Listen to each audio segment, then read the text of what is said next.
Dear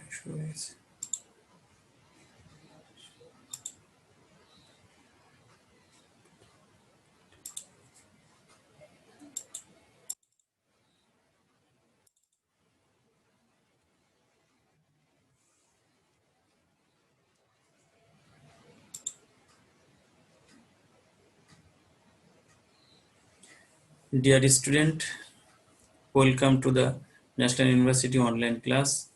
During this pandemic, I feel proud to be the part of this National University online video class lecture as a resource person. Please maintaining the health rules. Finance and banking বিভাগের 4 বছর মেয়াদী BB honours কোর্সের course code 21-24-05 principles of marketing course শিরোনামের চতুর্থ অধ্যায় markets and their buyer behaviour নিয়ে আমি Mohammad Khaled Hasan, lecturer Daulatpur college, Daulatpur, Kushtia আলোচনা করব। আমরা আজকে অনেকগুলো বিষয় নিয়ে আলোচনা করব। সেই বিষয়গুলোর সম্বন্ধে একটু জেনে নিই। প্রথমে আমরা আলোচনা করব consumer markets and consumer buyer behaviour, model of consumer behaviour, characteristics affecting consumer behavior, types of buying decision behavior, the buyer decision process of new products, business market and business buyer behavior, and institutional and government markets. অনেকগুলো বিষয় আমরা পর্যায়ক্রমে আমি তোমাদের সামনে উপস্থাপন করব। তোমরা আমার কথাগুলো মনোযোগ সহকারে শুনবে, প্রয়োজনে খাতায় নোট করে নেবে এবং যে কোনো একটি টেক্সট বইয়ের সহায়তা নেবে। আমরা প্রথমে জানব ডেফিনেশন অফ কনজিউমার মার্কেট, অর্থাৎ ভোক্তা বাজারের সংজ্ঞা।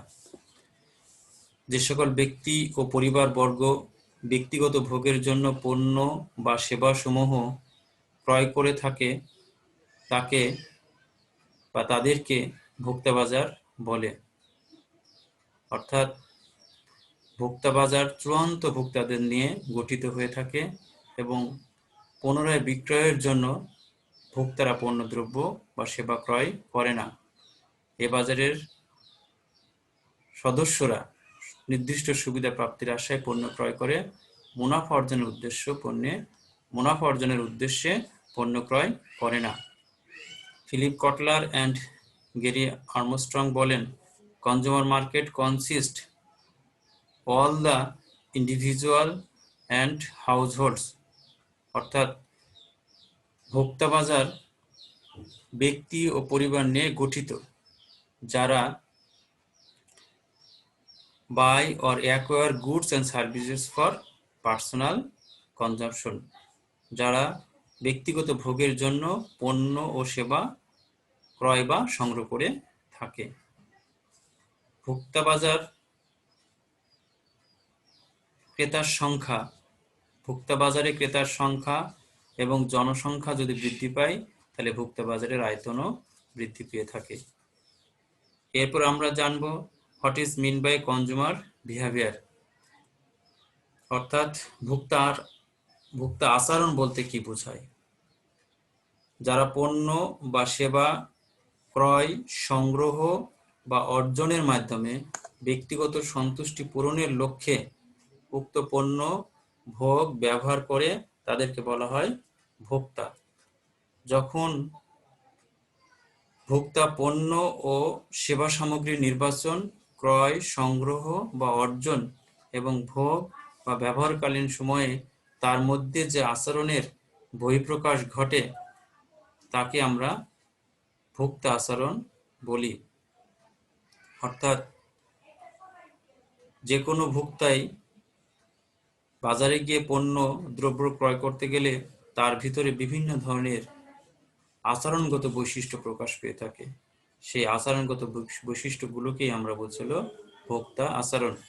ভোক্তা আচরণ সম্বন্ধে Philip Kotler and Gary Armstrong বলেন, consumer buyer behaviour refers to the buying behaviour of final consumer. অর্থাৎ ভোক্তার ক্রয় আচরণ বলতে চূড়ান্ত ভোক্তার ক্রয়ের আচরণকে বোঝায়। অর্থাৎ পণ্যটা উৎপাদন হওয়ার পরে যাদের মাধ্যমে পণ্যটি ব্যবহার হয় তাদেরকেই, তাদের সমন্বয়ে যে বাজার, যে যে বাজার বা যে আচরণ সৃষ্টি হয় তাকে আমরা বলছিল ভোক্তা ক্রয় আচরণ। অর্থাৎ consumer individuals and household buy goods and services for personal consumption. ভোক্তার ক্রয় আচরণ বলতে চূড়ান্ত ভোক্তার ক্রয় আচরণকে বোঝায় যারা ব্যক্তিগত এবং গৃহস্থালির কাজে ব্যবহারের জন্য পণ্য বা সেবা সামগ্রী ক্রয় করে থাকে। ভোক্তার আচরণ সময়ের পরিবর্তনের সাথে সাথে পরিবর্তন সাধিত হয়। অর্থাৎ সময়ের পরে ভোক্তার আচরণটা অনেকখানি নির্ভর করে। এরপরে আমরা জানব মডেল অফ কনজুমার বিহেভিয়ার, ভোক্তার আচরণের মডেল। ভোক্তা আচরণের মডেল, যে কোনো মডেল হচ্ছে কোনো বাস্তব ঘটনার সংক্ষিপ্ত উপস্থাপন, আর ভোক্তা আচরণ মডেলে ভোক্তার ক্রয় সিদ্ধান্ত প্রক্রিয়া চিত্রিত হয়ে থাকে। তাই বলা যায় যে কাঠামোর মাধ্যমে ভোক্তা আচরণের প্রকৃতি ও গুণাবলী প্রতিফলিত হয়ে ভোক্তার ক্রয় কার্যক্রমের উপর প্রভাব বিস্তার করে তাকেই ভোক্তা আচরণের মডেল বলা হয়। নিম্নে আমরা একটি ভোক্তা আচরণের মডেল দেখানো হয়েছে। মডেলটা যদি লক্ষ্য করি তাহলে মডেলের তিনটা ক্ষেত্র আমরা দেখতে পাচ্ছি। একটি হলো বাজারের পরিবেশগত উপাদানগুলো আছে, যেমন বাজারজাতকরণ উদ্দীপক ও অন্যান্য উদ্দীপক। দ্বিতীয় ক্ষেত্রে হচ্ছে ক্রেতার একান্ত ভুবন, এবং তৃতীয় ক্ষেত্র হচ্ছে ক্রেতার সাড়া। ভোক্তা আচরণ মডেলের মাধ্যমে ভোক্তার ক্রয় আচরণের চিত্র প্রতিফলিত হয়ে থাকে। প্রথমত ভোক্তা আচরণ মডেলের ভোক্তার ক্রয় সিদ্ধান্ত প্রক্রিয়া চিত্রিত হয়ে থাকে এবং তার মাধ্যমে ভোক্তার বাজারজাতকরণ যে পরিবেশগুলো রয়েছে সেই পরিবেশগুলো এবং অন্যান্য বাজারজাতকরণ মিশ্রণের যে উপাদানগুলো রয়েছে এবং অন্যান্য পরিবেশের অন্যান্য যে উপাদানগুলো রয়েছে এই উপাদানগুলো ক্রেতার আপন ভুবনে প্রবেশ করানো হয়। প্রবেশ করানোর পরে ক্রেতা স্বীয় বিবেচনার সেগুলো মূল্যায়ন করে। মূল্যায়নের মাধ্যমে তার ভিতরে বিভিন্ন ধরনের প্রতিক্রিয়া ব্যক্ত হয়। প্রতিক্রিয়াগুলো চিত্রে দেখানো হয়েছে। প্রতিক্রিয়াটা এরকম হতে পারে, তার ভিতরে মূল্যায়ন করে পণ্যটা ক্রয়ের মনোভাব সৃষ্টি হতে পারে এবং ক্রয় করার ক্ষেত্রে তার অগ্রাধিকার দেখা দিতে পারে, অথবা ওই পণ্যটি সে কি পরিমাণ ক্রয় করবে, কোথা হতে ক্রয় করবে, কখন ক্রয় করবে এবং কোন ব্র্যান্ডটি তার পছন্দ হয়েছে সেগুলো এই ভোক্তা আচরণ মডেলের মাধ্যমে উপস্থাপন করা হয়ে থাকে। এরপরে আমরা জানব ক্যারেক্টারিস্টিক্স অ্যাফেক্টিং কনজুমার বিহেভিয়ার, ভোক্তা আচরণের প্রভাব বিস্তারকারী বৈশিষ্ট্য সমূহ। কোনো ক্রেতা বা ভোক্তা যখন কোনো পণ্য ক্রয় করে তখন তার প্রধান চারটি উপাদান, তখন তার আচরণে প্রধান চারটি উপাদান, যেমন সাংস্কৃতিক উপাদান, সামাজিক উপাদান, ব্যক্তিগত উপাদান ও মনস্তাত্ত্বিক উপাদান প্রভাব বিস্তার করে। নিম্নে চিত্রের মাধ্যমে ভোক্তা আচরণের প্রভাব বিস্তারকারী উপাদানগুলো দেখানো হলো। আমরা এখানে চারটি উপাদান দেখাচ্ছি। একটা cultural factor, social factors, personal factors, psychological factors. এই ফ্যাক্টরগুলো ভোক্তার আচরণের, পণ্য ক্রয়ের ক্ষেত্রে ভোক্তা আচরণের প্রভাব বিস্তার করে থাকে। বাম পাশে একটা চিত্র দেখা যাচ্ছে। চিত্রের ডান পাশে ক্রেতা পণ্য ক্রয়ের ক্ষেত্রে যে আচরণ হয় সে আচরণের উপরে সাংস্কৃতিক উপাদান, সামাজিক উপাদান, ব্যক্তিগত উপাদান এবং মনস্তাত্ত্বিক উপাদান কিভাবে প্রভাব বিস্তার করে সেগুলো উপস্থাপন করা হয়েছে। প্রথমে সাংস্কৃতিক উপাদান। সাংস্কৃতিক উপাদানের মধ্যে আছে সংস্কৃতি, উপসংস্কৃতি এবং সামাজিক শ্রেণী। সংস্কৃতি হচ্ছে মানুষের মূল্যবোধ, রুচি, বিশ্বাস ইত্যাদি ইত্যাদি সংমিশ্রণ রূপ। এই সাংস্কৃতিক উপাদানের কারণে বাংলাদেশের বেশিরভাগ ক্রেতারাই পণ্য ক্রয়ের ক্ষেত্রে বিভিন্ন দর কষাকষি করে থাকে, কিন্তু একটা উন্নত দেশে, আমেরিকা বা অন্যান্য দেশে পণ্য ক্রয়ের ক্ষেত্রে তারা কোনো দর কষাকষি করে না, নির্ধারিত মূল্যে পণ্যটি ক্রয় করে থাকে। এটা ডিপেন্ড করে ওই দেশের সংস্কৃতির উপর, অর্থাৎ সংস্কৃতির কারণে একটি দেশের মধ্যে ক্রেতার আচরণের মধ্যে বিভিন্ন ধরনের পার্থক্য বা প্রতিফলিত হয়ে থাকে।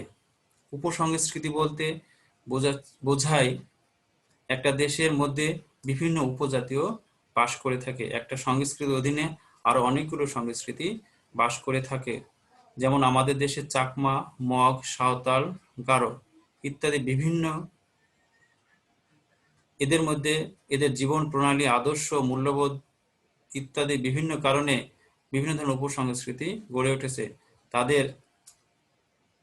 তারা পণ্য ক্রয়ের ক্ষেত্রে বিভিন্ন ধরনের পণ্যের বৈশিষ্ট্য, গুণাগুণ পছন্দ করে, তার উপরে তাদের পণ্য ক্রয়ের আচরণটাও নির্ভর করে থাকে। ঠিক একইভাবে সামাজিক শ্রেণী। আমাদের দেশে সাধারণত 5 ধরনের সামাজিক শ্রেণীর অবস্থান রয়েছে। একটা উচ্চবিত্ত সামাজিক শ্রেণী, মধ্যবিত্ত, উচ্চ মধ্যবিত্ত, নিম্নবিত্ত ও বিত্তহীন। এই 5 ধরনের সামাজিক শ্রেণীর কারণে পণ্য ক্রয়ের ক্ষেত্রে 5 ধরনের ব্যক্তির 5 ধরনের আচরণ লক্ষ্য করা যায়। যেমন একজন উচ্চবিত্ত শ্রেণীর ভোক্তার যাতায়াতের সুবিধার জন্য মোটর গাড়ির অত্যাবশ্যকীয় হলেও নিম্নবিত্ত শ্রেণীর ভোক্তার জন্য এ ধরনের পণ্য বিলাস সামগ্রী হিসাবে বিবেচিত হয়ে থাকে। এরপর আছে সামাজিক শ্রেণী। সামাজিক শ্রেণী বলতে যে সামাজিক শ্রেণীর ভিতরে যে উপাদানগুলো রয়েছে সেটা হচ্ছে নির্দেশক দল, পরিবার, সামাজিক ভূমিকা ও মর্যাদা। অর্থাৎ সামাজিক উপাদান দ্বারাও একজন ভোক্তার আচরণ প্রভাবিত হয়ে থাকে। নির্দেশক দল বলতে গেলে একজন ভোক্তা বা ক্রেতা কোনো পণ্য ক্রয় করতে গেলে তার কাছের বন্ধু বান্ধবের কাছ থেকে বিভিন্ন ধরনের পরামর্শ পেয়ে থাকে, বা তাদের কাছে জিজ্ঞেস করে পণ্যটা ক্রয় করলে কি কি সুবিধা পেয়ে থাকে, এবং তাদের কাছ থেকে শোনার পর সেই পণ্যটা ক্রয়ের ক্ষেত্রে তার ভিতরে বিভিন্ন ধরনের আচরণ প্রতিফলিত হয়ে থাকে। ঠিক একইভাবে একজন ব্যক্তি বা একজন ভোক্তা তার পরিবার, পিতামাতা, ভাই বোন দ্বারাও পণ্য ক্রয়ের ক্ষেত্রে প্রভাবিত হয়ে থাকে। সেই সাথে তার ভূমিকা এবং তার সামাজিক মর্যাদা, এর উপরে পণ্য ক্রয়ের ক্ষেত্রে তার আচরণ বিভিন্নভাবে প্রভাবিত হয়ে থাকে। কারণ একজন উচ্চ পদস্থ কর্মচারী পণ্য ক্রয়ের ক্ষেত্রে যেরকম আচরণ করে, ঠিক তার নিম্ন পদস্থ কর্মচারী কিন্তু সেরকম আচরণ করে থাকে না। এরপর আছে ব্যক্তিগত উপাদান, পার্সোনাল ফ্যাক্টরস।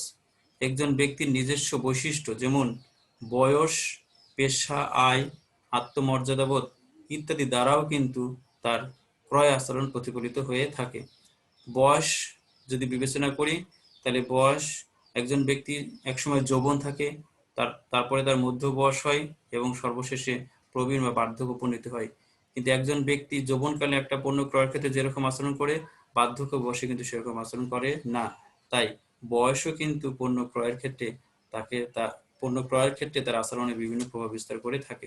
ঠিক একইভাবে পেশাও প্রভাবিত করে থাকে। যেমন একজন সফটওয়্যার ইঞ্জিনিয়ার বা সফটওয়্যার প্রোগ্রামের কাছে কম্পিউটারের চাহিদা অত্যাধিক হলেও একজন কৃষক কৃষিকাজ যে করে, যার পেশা কৃষিকাজ করা, তার কাছে কিন্তু কম্পিউটারের প্রয়োজনীয়তা অর্থহীন। ঠিক একইভাবে অর্থনৈতিক অবস্থাও কিন্তু পণ্য ক্রয়ের ক্ষেত্রে ক্রেতার আচরণের উপরে প্রভাব বিস্তার করে। যার ইনকাম, পার্চেজিং পাওয়ার বেশি, সে কিন্তু অনেক বেশি পণ্য ক্রয় করতে আগ্রহী হয়, ব্যয় করতে আগ্রহী হয়। কিন্তু যার পার্চেজিং পাওয়ার কম, সে কিন্তু বুঝে শুনে পণ্য ক্রয় করে থাকে। ঠিক একইভাবে সাইকোলজিক্যাল ফ্যাক্টরস অর্থাৎ মনস্তাত্ত্বিক উপাদান হিসেবে পেশনা, প্রত্যক্ষণ, শিক্ষণ এবং মনোভাব ও বিশ্বাস ভোক্তার ক্রয় আচরণের প্রভাব বিস্তার করে থাকে। পেশনা খুব গুরুত্বপূর্ণ একটি উপাদান, কারণ পেশনাই মানুষের ভিতর ইচ্ছাশক্তি জাগ্রত করে পণ্য ক্রয় করতে, এবং পেশনার মাধ্যমেই একজন ভোক্তা বা ক্রেতা পণ্য ক্রয়ে আগ্রহী হয়ে থাকে। অর্থাৎ সাংস্কৃতিক, সামাজিক, ব্যক্তিগত এবং মনস্তাত্ত্বিক উপাদানের প্রত্যক্ষ ও পরোক্ষ প্রভাবের কারণে ভোক্তা আচরণে বিভিন্ন ধরনের পরিবর্তন লক্ষ্য করা যায়। এরপরে আমরা যে বিষয়টা নিয়ে আলোচনা করব, types of buying decision behaviour, ক্রয় সিদ্ধান্তের আচরণের ধরন। অর্থাৎ একজন ভোক্তা পণ্য ক্রয় করার সিদ্ধান্ত উপনীত হওয়ার পরে তার ভিতরে যে কয় ধরনের আচরণ সৃষ্টি হয়ে থাকে সেটা আমরা এখানে জানব। পণ্যের ভিন্নতার কারণে ক্রেতার ক্রয় সিদ্ধান্ত পরিবর্তিত হয়। পণ্য যদি বিভিন্ন রকম হয় তার সিদ্ধান্তটাও, যেমন অনেক বেশি প্রয়োজনীয় পণ্যের ক্ষেত্রে এক ধরনের তার ক্রয় সিদ্ধান্ত হবে, এবং কম প্রয়োজন না পণ্যটা ক্রয় না করলেও তার জীবন যাপন করা সম্ভব, সেই পণ্যটা ক্রয় ক্ষেত্রেও তার ক্রয় সিদ্ধান্ত অন্যরকম হবে। যেমন একটি টেনিস বল, একটি টুথপেস্ট, একটি মোবাইল এবং একটি নতুন গাড়ি ক্রয়ের ক্ষেত্রে ভোক্তারা বিভিন্ন ধরনের আচরণ করে। নিম্নে ক্রয় আচরণের 4টি ধরন দেখানো হলো। সাধারণত একজন ভোক্তা পণ্য ক্রয়ের ক্ষেত্রে 4টি আচরণ করে থাকে, যেটা চিত্রের মাধ্যমে দেখানো হয়েছে। জটিল ক্রয়ের আচরণ, কমপ্লেক্স বাইং বিহেভিয়ার।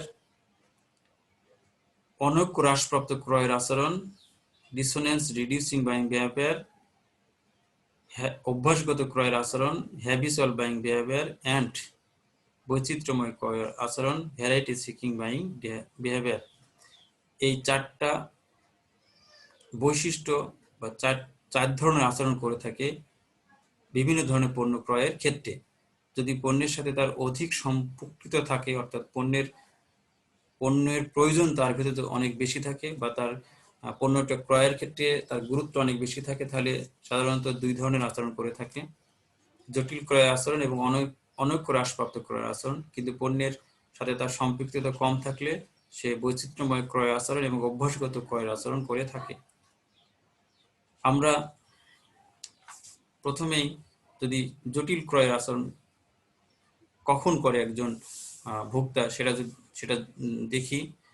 ভোক্তারা ক্রয় সিদ্ধান্তে সম্পৃক্ত থেকে এবং বিভিন্ন ব্র্যান্ডের মধ্যে গুরুত্বপূর্ণ পার্থক্য উপলব্ধি করে যে আচরণের বহিঃপ্রকাশ ঘটে তাকে জটিল ক্রয়ের আচরণ বলে।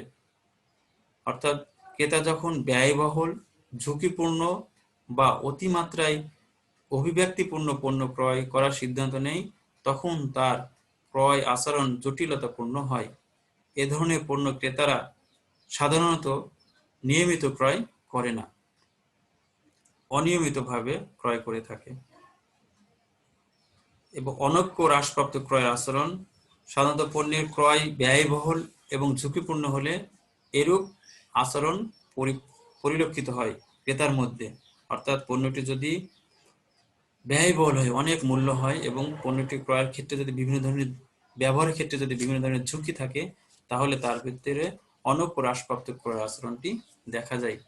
অভ্যাসগত আচরণ, এটা সবার ভিতরেই থেকে থাকে সাধারণত। ভোক্তা অনেক সময় কম দামে নিত্য প্রয়োজনীয় পণ্য অভ্যাসবশত ক্রয়ের সিদ্ধান্ত নেয়। এক্ষেত্রে যদি পণ্যের ব্র্যান্ডের মধ্যে সামান্য পার্থক্য পরিলক্ষিত হয়, তবে উক্ত পরিস্থিতিতে ভোক্তার আচরণকেও অভ্যাসগত আচরণ বলে। সাধারণত এক্ষেত্রে ক্রেতা ব্র্যান্ডের প্রতি অনুগত না হয়ে অভ্যাসবশত নিয়মিতভাবে কম দামি পণ্য ক্রয় করে থাকে। যেমন লবণ, এ জাতীয় পণ্যের ক্ষেত্রে ব্র্যান্ড নিয়ে তেমন চিন্তা করে না। কিন্তু বৈচিত্র্যময় ক্রয় আচরণ এর ক্ষেত্রে পণ্য ক্রয়ে ব্যাপকভাবে জড়িত না হলে বিভিন্ন ব্র্যান্ডের পার্থক্যকে গুরুত্ব দিয়ে থাকে। অর্থাৎ অভ্যাসগত ক্রয়ের আচরণের ক্ষেত্রে ব্র্যান্ডের পার্থক্যকে বেশি গুরুত্ব দেয় না, কিন্তু বৈচিত্র্যময় ক্রয়ের আচরণের ক্ষেত্রে বিভিন্ন ব্র্যান্ডের মধ্যে গুরুত্বপূর্ণ যে পার্থক্যগুলো আছে সেই পার্থক্যগুলো বিবেচনা করেই পণ্য ক্রয় করে থাকে। অর্থাৎ প্রয়োজন পূরণের জন্য ক্রেতারা বিভিন্ন পণ্য ক্রয়ে ভিন্ন ভিন্ন আচরণ করে থাকে, যেটা আমরা ক্রয় সিদ্ধান্তের আচরণের মডেলের মাধ্যমে বা আচরণ কিভাবে হয়ে থাকে সেটা চিত্রের মাধ্যমে দেখলাম। এরপরে আমরা আলোচনা করব stages in the buying process, ক্রয় সিদ্ধান্ত প্রক্রিয়ার ধাপসমূহ। অর্থাৎ একজন ভোক্তা বা ক্রেতা পণ্যটি ক্রয় করতে গেলে কোন বিষয়গুলো বিবেচনা করে থাকে সেইগুলো নিয়ে আমরা এখন আলোচনা করব। সাধারণত কোনো পণ্য বা সেবার প্রয়োজন অনুভব করলে একজন ক্রেতা তখনই তা ক্রয় করার সিদ্ধান্ত গ্রহণ করে।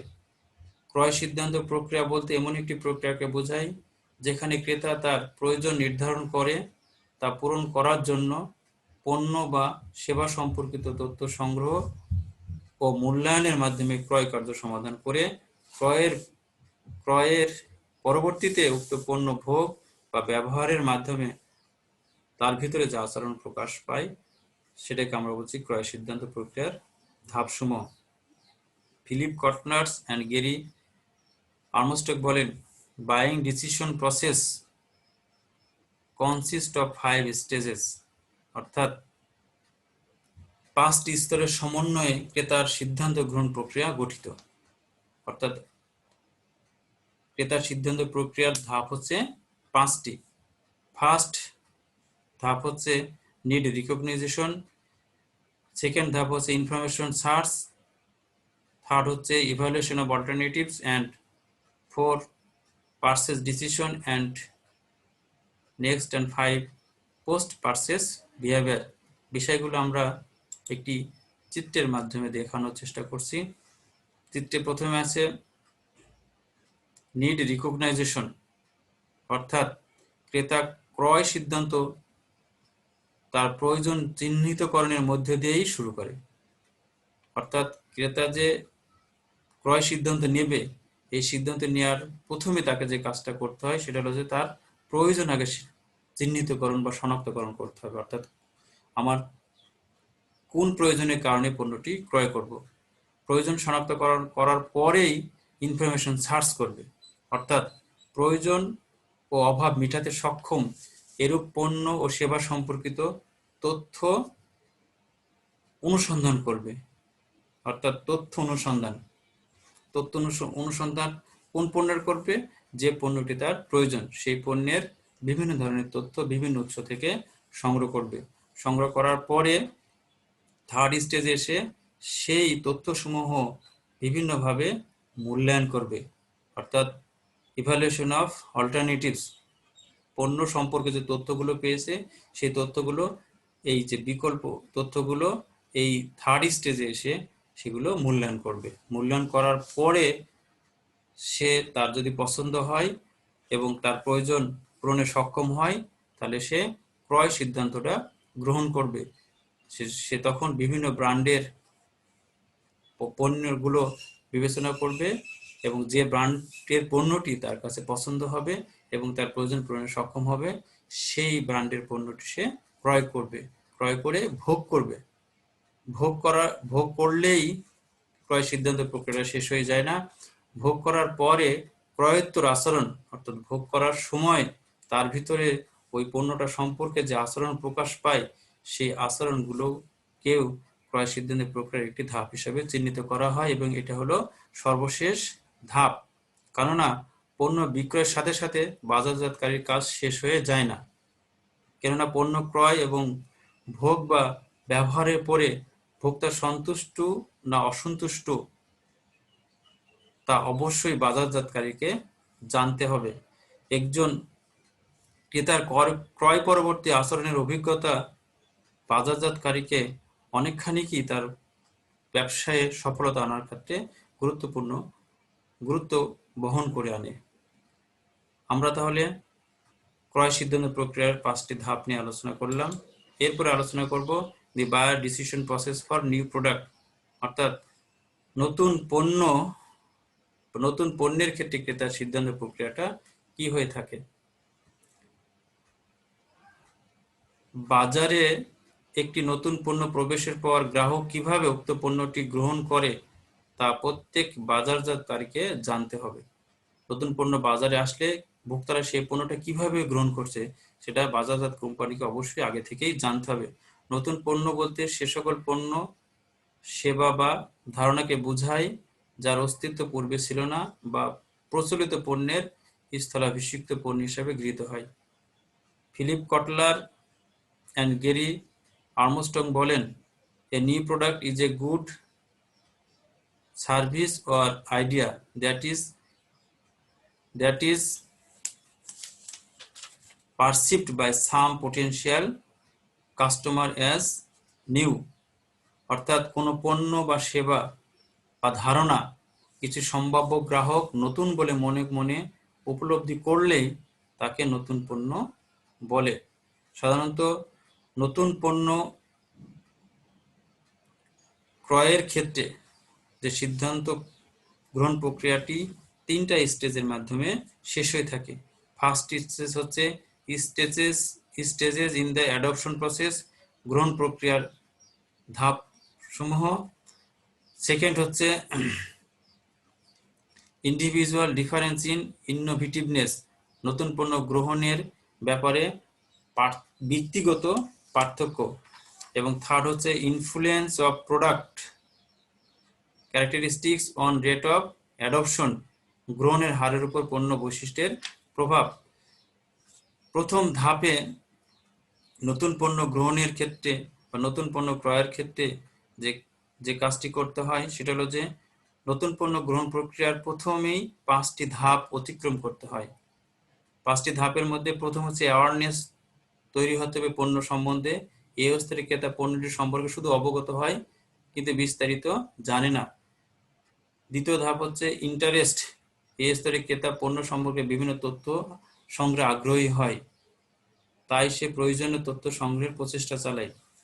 3 নম্বরে ইভ্যালুয়েশন, এই স্তরে পণ্য সম্পর্কে সংগৃহীত তথ্য মূল্যায়নের মাধ্যমে পণ্যটি গ্রহণ করা যুক্তিযুক্ত কিনা তা বিবেচনা করে। 4 নম্বর, এই স্তরে ক্রেতা বিভিন্ন যাচাইকরণ স্তরে ক্রেতা বিভিন্ন বিষয়ে মূল্যায়ন করে পণ্যটি সম্পর্কে। পঞ্চম স্তরে সে পণ্যটি যাচাই করার পর যদি সে সন্তুষ্ট মনে করে তবে সে পণ্যটি পরিপূর্ণভাবে গ্রহণ এবং ব্যবহার করে থাকে। দ্বিতীয় স্টেজে অর্থাৎ ইন্ডিভিজুয়াল ডিফারেন্স ইন ইনোভেটিভনেস, এক্ষেত্রে নতুন পণ্য গ্রহণের ব্যাপারে তার ব্যক্তিগত যে পার্থক্য সেটা বিবেচনায় আনে।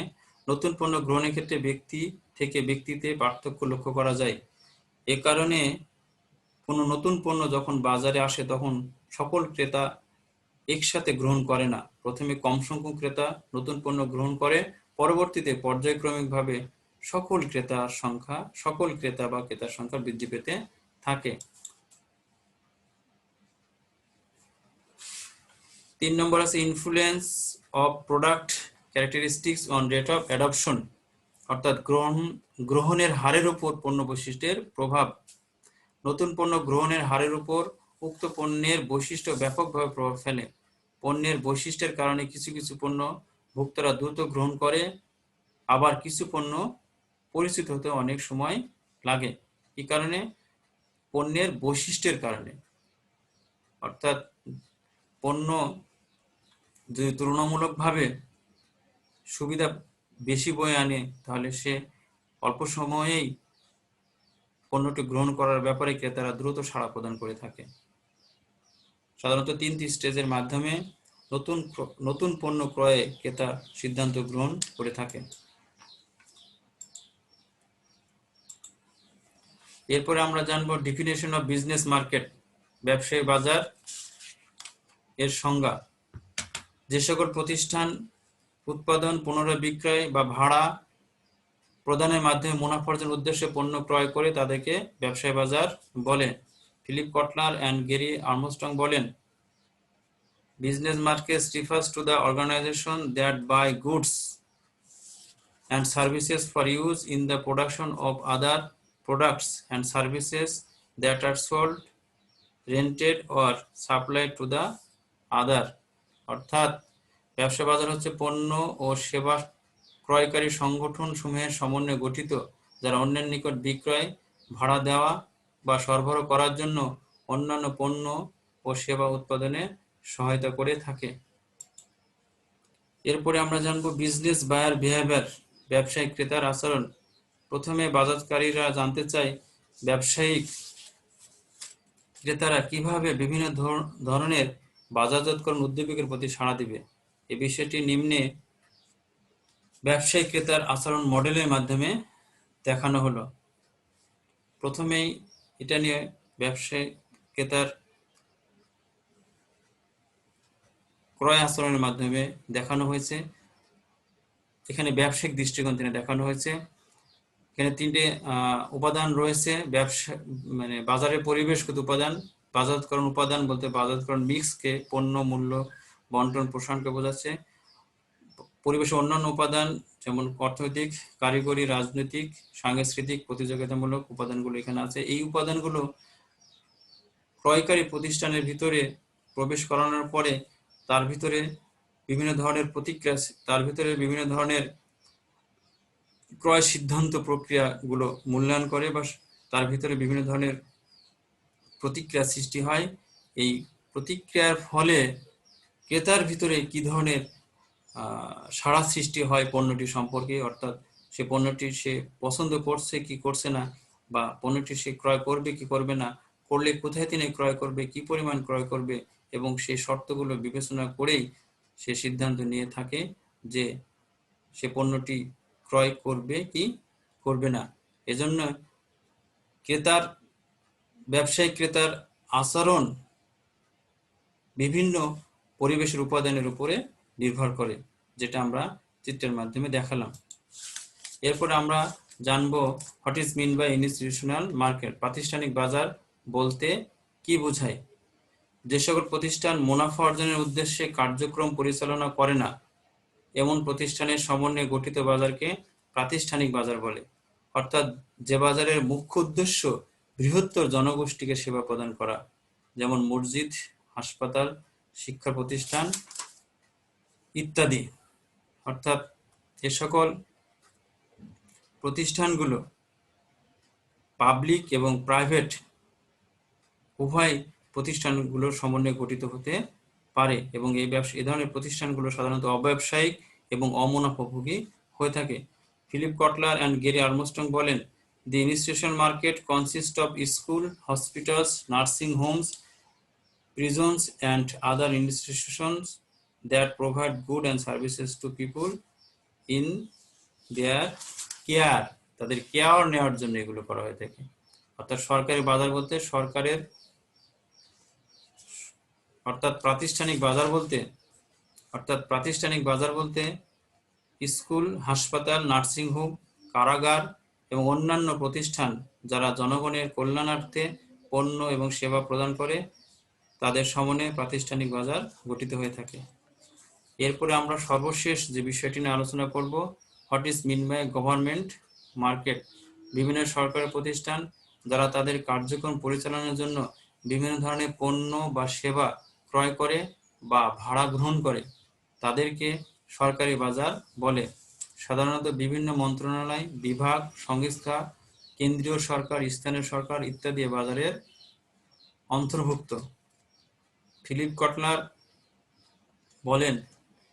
কটলার অ্যান্ড গেরি আর্মস্ট্রং বলেন, government market are governmental units, federal, state and local, that purchase or rent goods and services for carrying out the main function of government।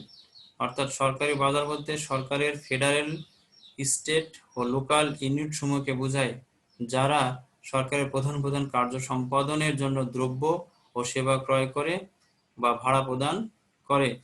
সাধারণত সরকারি বাজার এ অনেক কোম্পানির সুযোগ সৃষ্টি করে থাকে।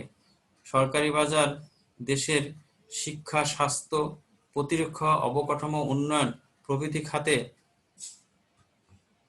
ব্যবহারের জন্য সরকারকে প্রচুর পরিমাণে পণ্য বা সেবা ক্রয় করতে হয়। আর এই সরকারি বাজারের উপরে একটা দেশের সরকারের কিভাবে জনগণকে সেবা প্রদান করছে তা এই সরকারি বাজারের উপরে নির্ভর করে।